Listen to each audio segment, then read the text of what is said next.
Hello, so welcome to Vibe Style Aesthetic, navigating the new interior identity. I know I should have chosen a shorter title, sorry.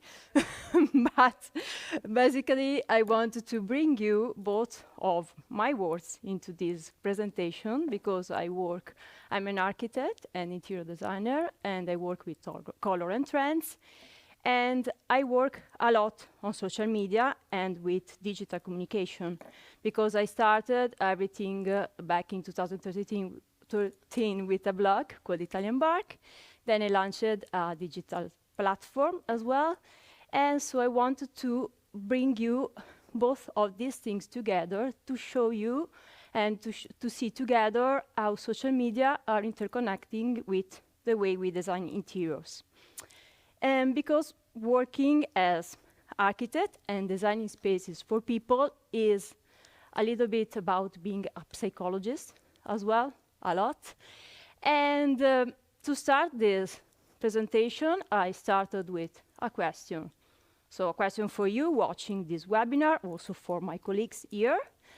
So when it comes to your home, what makes you choose one kind of thing, one kind of style or space instead of another? And I'm pretty sure that most of you watching this, or most of my colleagues, will say, okay, I'm choosing this because it makes me feel good, maybe because it remembers me about something, or maybe because it's long-lasting, because it has good quality, good balance between quality and price, and or maybe I'm pretty sure you will say, oh, because it's sustainable. But there is an hard reality working with people, and most of clients tell this. They tell, okay, my friends have something similar in their houses, friends or neighbors. And they also tell, I saw it on Instagram, Pinterest, on TikTok. Sorry, but this is the hard story. And so I decided to bring you in a kind of short trip in what a typical client of mine could see maybe on social media.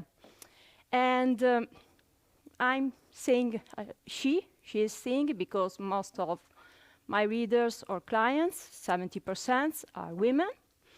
And so I'm saying this for these reasons. And also, when you design houses, usually, I know it's a cliche sometimes, but it's like this, is the woman that is more into decorating, that wants to say, oh, I want to do this, I want to do that. So she's probably the one scrolling for inspirations and looking for them. And I'm imagining that she's in her middle age, probably, so 40, 50, and she is, for example, using TikTok. You know why? Because maybe she has a daughter or a son that is a teenager. So she somehow wants to control what they do online.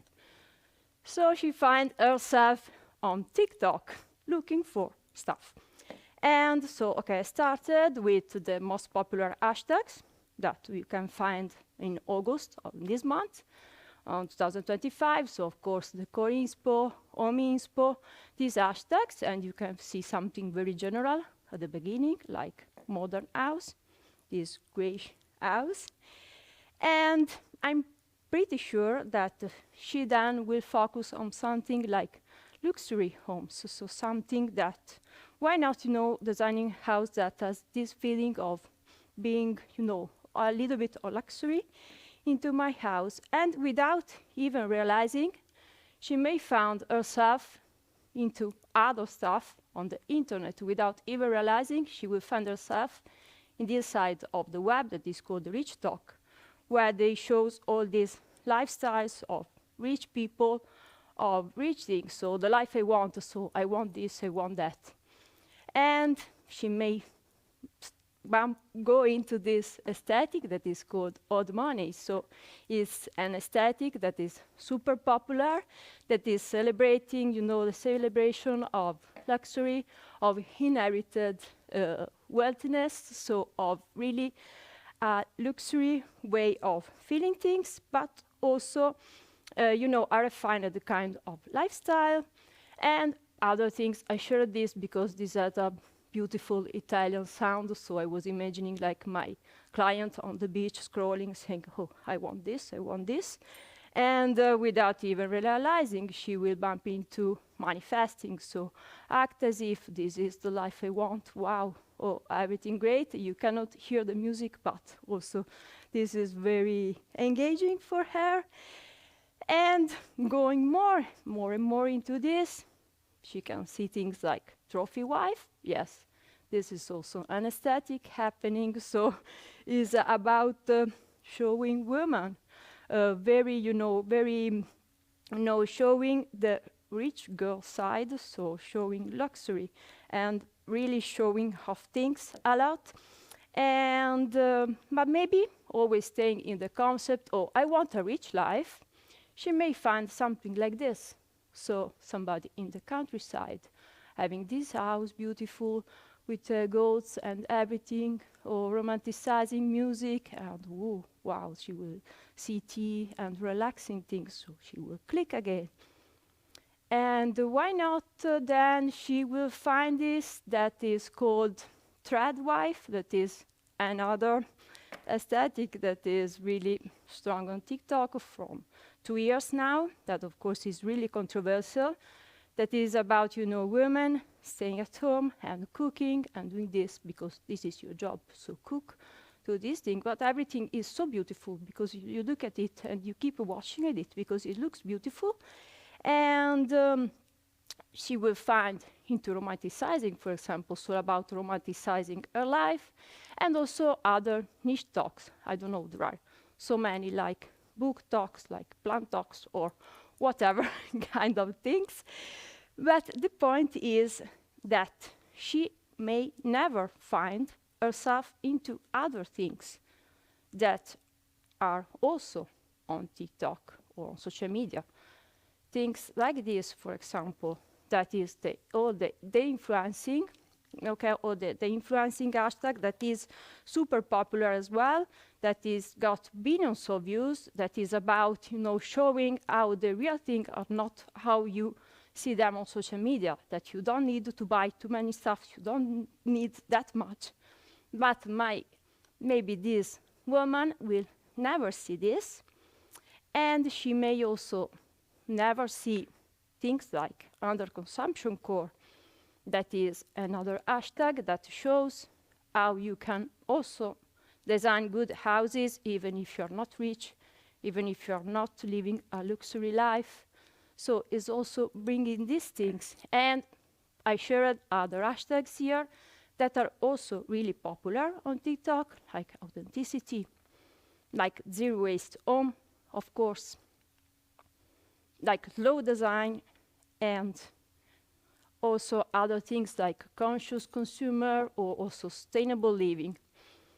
Because the point is that, the devil, kind of, sorry, I'm saying this, but the devil is not the social media, okay?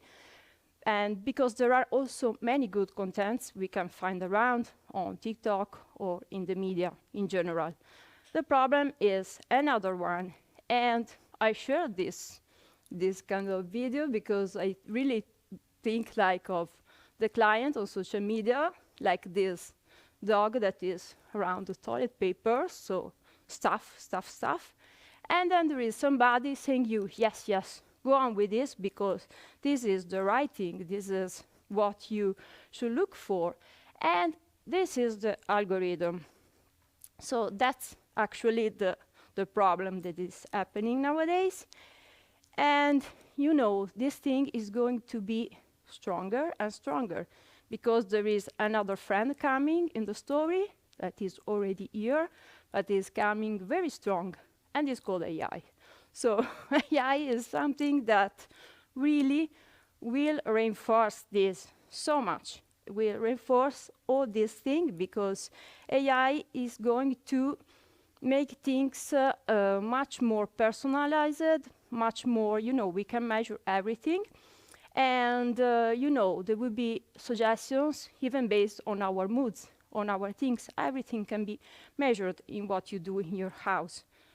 And we might think, I'm not negative in general about AI because I think that is going to bring really a lot of positive things. We are seeing this also in another presentation about ageless futures, for example, how this is going also to be something good for our lives. But in this case, I'm kind of skeptical because really the problem is that we may think that AI will, bring more personalization, bring more things, so you may have more choices.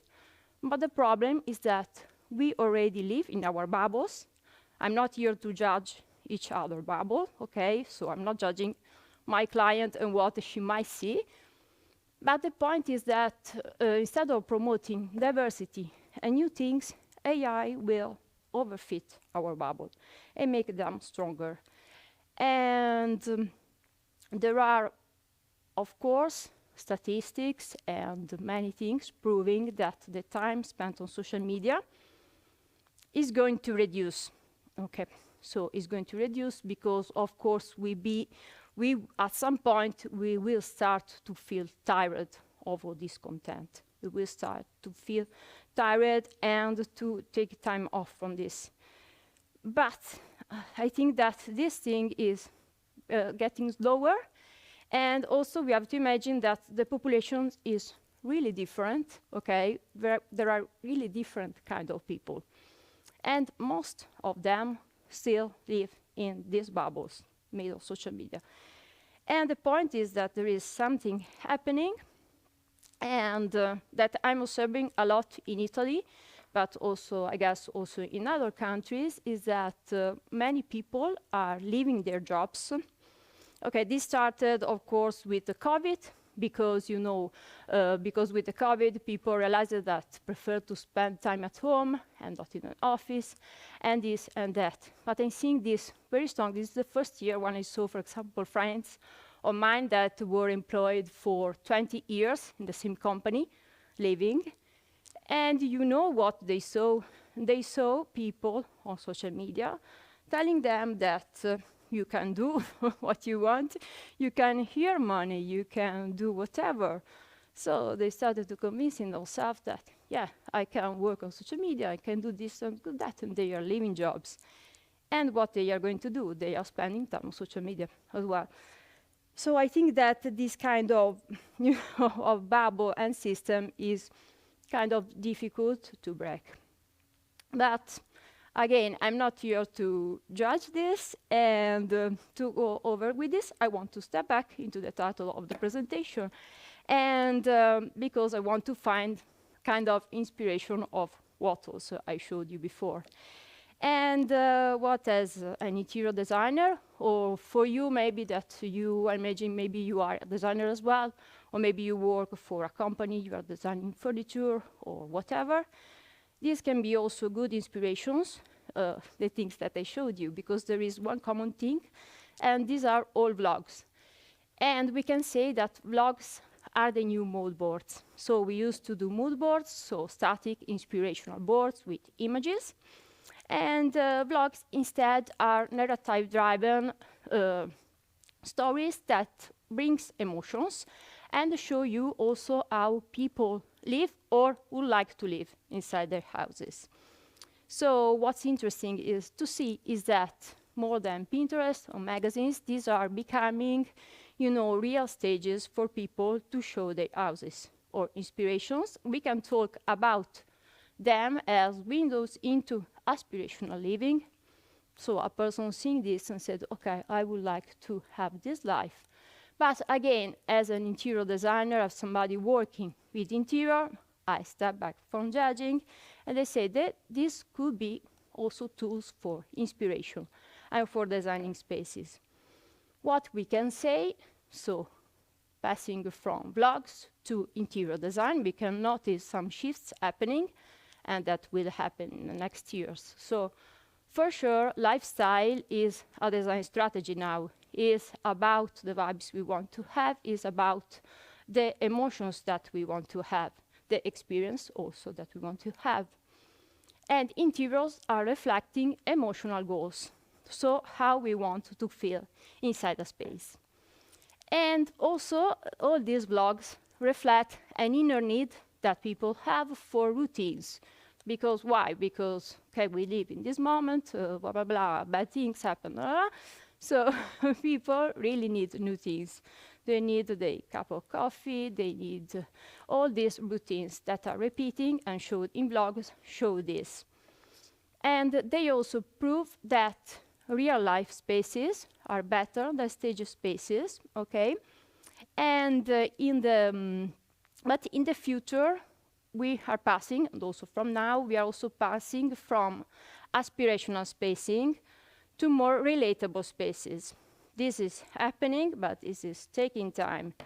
And so this means creating aesthetics and beautiful spaces, also if you live with constraints, because we are not all rich, we are not all living the best life ever. No, there are really good chances that we are not, but we need aesthetics, we need beauty in our life to make it better. So this shows small moments to put this into your life. And we can say that blogs are visual test makers and social media are trend drivers. And because we cannot imagine that if a video gets billions of views, we can hate it, or we really can dislike it, so not take it, but dislike it.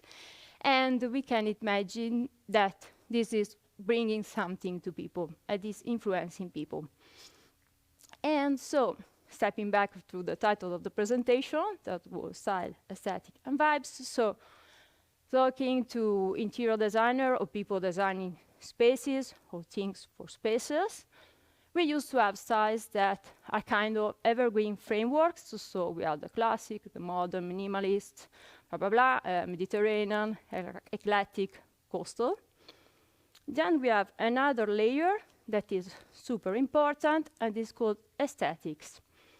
And we can see this in two different ways. We can see this, as, of course, as visual tribes, so things happening on social media. And these are things that may come and go. You can have whatever kind of aesthetic, who cares at the end, because this is not plastic.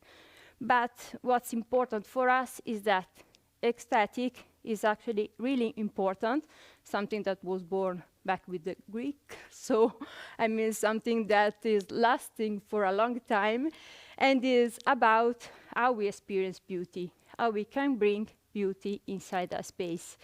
And in fact, I'm kind of thinking, in 100 years from now, 200, they will look back to our age, and I'm pretty sure that this will be called the social media aesthetic era. I don't care if it's cottagecore, trophy wife, or whatever kind of, it is the social media aesthetic. And looking more in the ears, inside the ears, we can a little bit oversimplify this, but we have also different aesthetics that are popping up from the ears. So we started with 2020, that is COVID. So there was this cocooning and comfort aesthetic starting.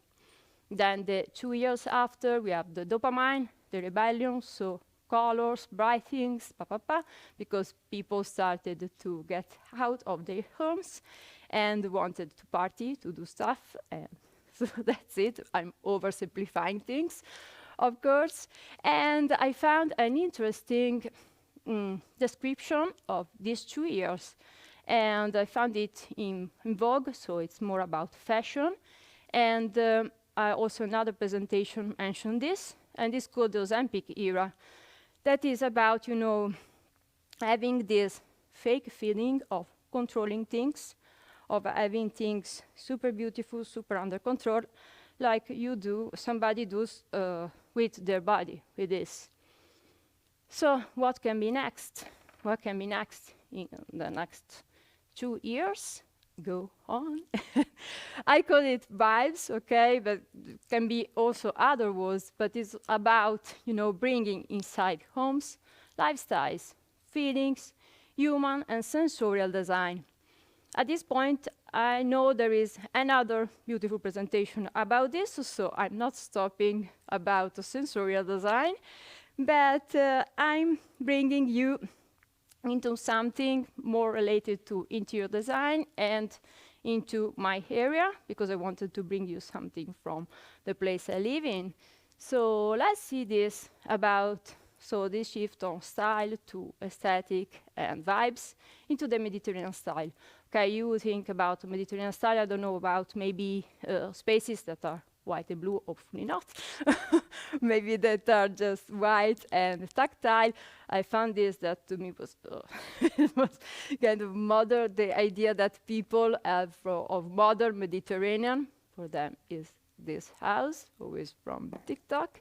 And so let's add some more interesting layers into this. Okay, I put another vlog showing beautiful vacation moods. Sorry if you're watching this on Christmas or whatever, but yeah. And this is Jacquet Mousse, I think is the right pronunciation, from Instagram, that showcase really perfectly the Mediterranean aesthetic and show us how to do this.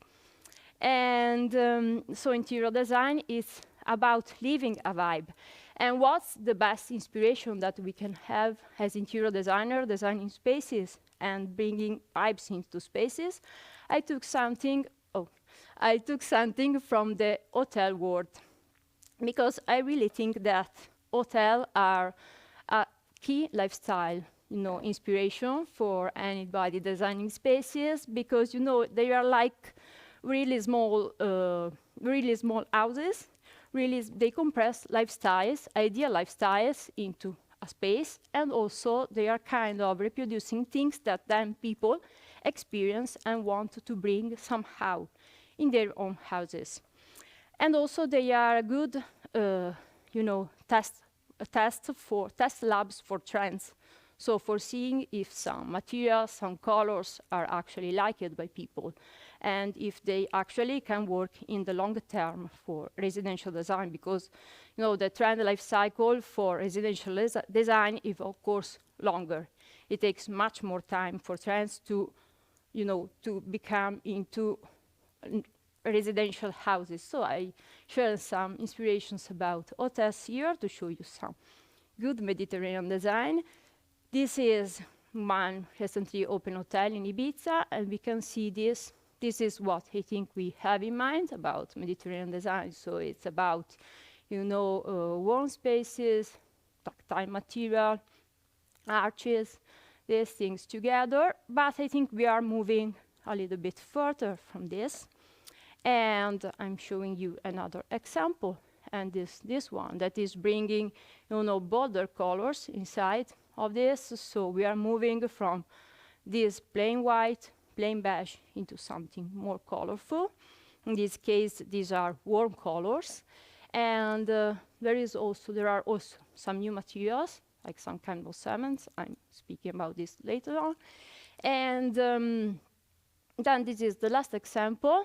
This is from Italy, and I think this is really cool. This is really a pretty example, because it's bringing also some cold colors inside, because I think that we are shifting also towards using also more cold colors. We have seen a lot of browns, a lot of beiges. So we are moving also into this, even in spaces like the Mediterranean that are used to be, very warm and colorful. And I forgot that I also shared this for you, because I really liked this from Milan, from the Design Week. There was this apartment that again showed a small lifestyle staged apartment in a small area, but you could see many local materials, many colors, really fitted well together. And I think it's another good inspiration that you can take if you want to get more into this Mediterranean kind of vibe. At this point, there is a problem in my presentation, because I gave you the keywords, and there was the keywords of sustainability. So there is now a grumpy dog saying to me, okay, so now talk to me about sustainability. Where is? And the reality is that we cannot expect our clients living in their bubbles to choose sustainability because it's good. We cannot expect that we are all thinking in the same way. That's the point, because maybe they will never see these kind of things. They live in, other realities, and we cannot expect this. But what we can do as professionals working in this moment and thinking about the future, working for designing homes, designing products, designing whatever. We are here for designing things. Also, back into my layers, we can think about sustainability as a layer that crosses everything. And we must do this. And we are the ones who need to bring this inside the houses of the people, because again, they might live in their own bubbles and they might not choose these things.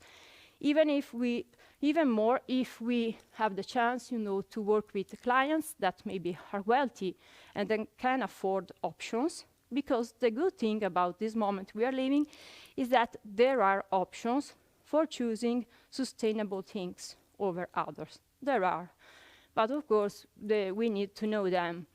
And so what we can do is choosing local things, for example, and is also knowing materials. So knowing where materials come from and how we can work with them. So I'm handing this presentation with some examples, for example, always related to Mediterranean style, but you can do this with every kind of style, or even with aesthetics. You can find sustainable options. And for example, I found this. This is a material that was in the apartment that I showed previously, that is lava stone, for example. It is a material that is coming out. Of course, this is sustainable if you're using it in a place where locally can find it, because if you use lava stone in I don't know where, maybe it's not the best option. So it's always related to the geography of the spaces. And another material that I love, that I've been sharing for years now, is cork, because cork is something that you can take out from the tree, and it regenerated, and also the tree can absorb more CO2 without it. So actually it's super sustainable, and it also has this really unique texture that you can use for furniture. It's also really sound absorbing, so it's great for surfaces, and you can do many stuff. And luckily, we are starting to see this. This was from the Milan Design Week as well. There was one installation that was all about cork, for example. And I'm ending with a material that architects love. We love this, but it's like the devil also now, and it's called cement, because everybody thinks that cement is bad, bad, bad. No, don't use concrete, don't use that. But again, it's about how this is done, because there are also alternatives to cement that can be sustainable, because you can reuse waste, you can work with processes that are low, emitting low carbon, and so on. So there are really also options for making things sustainable. And that's the takeout that I would like to give you with this presentation. I'm also sharing a quick recap of the things that we have seen so far for you. So we are passing from style to vibes, and blogs are the new mood boards. So they are new ways for storytelling as well. If you're working into communication, this is something to keep in mind. And aesthetics are human needs before than visual tribes, before than these things that you can see popping around. And if you design a space, think in atmosphere, not only just in color and material boards. And always ask yourself, your client, what do you want this space to make someone feel? Because that's the point for the future. Social media are trend drivers, and there are algorithms and AI that will reinforce people beliefs. So keep in mind this, because it may be even more difficult to work with people from now and in the future. And if you are designing a space, hotel design is really a good inspiration. And last but not least, there are sustainable opportunities. We have them. And ensure that sustainability is embedded, not optional, especially if you are working with people that can afford, and that we can bring this into the houses we are living. I think I finished it, so thank you for your time. Thank you.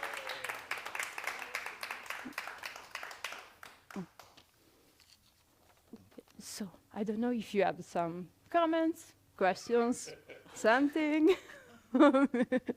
Thank you. I've heard people say that, oh, we found the home, the perfect home, we're going to stay there forever. But when we renovated, we chose really sort of, although we love color, we chose quite sort of natural, basic colors and materials, because in case we sell it, then it's easier to resell. No. You just said you want to stay there forever, and you said you love color. Well, I think that tastes don't change as fast as trends.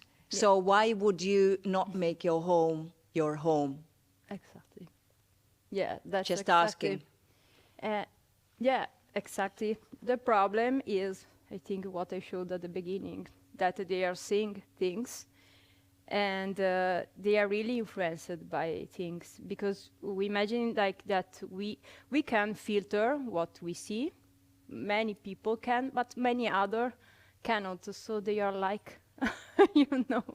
So it's us that we need to guide them. It's knowing about colors, knowing about materials, about the sustainable options. We have to guide them into choosing things, because otherwise they are lost. That's the point. Can I ask one more thing about sustainability? You say that the consumer isn't that interested in sustainability, so as an architect you should be. Is that correct? I said that the consumer said that is not interested. I said that there are different kinds of people, and you might find the perfect client who knows everything about sustainability and knows it, and that's great. But we need to consider that there are many others that really are not caring so much. I'm talking again about my reality also in Italy, because maybe in other countries this is also interesting to bring in, because maybe here in the Nordic countries is different, also because of, you know, I don't want to go into politics or into other issues, but of course there are other things influencing our people behave. So I said that it's us designing spaces or designing products that need to educate people and need to choose to know the things. So that's what we can do, because I cannot force somebody to, you know, to follow the hashtags that I want them to follow. I think it's a clear and good message. Thank you. Thank you. Thank you. Thank you. Thank you.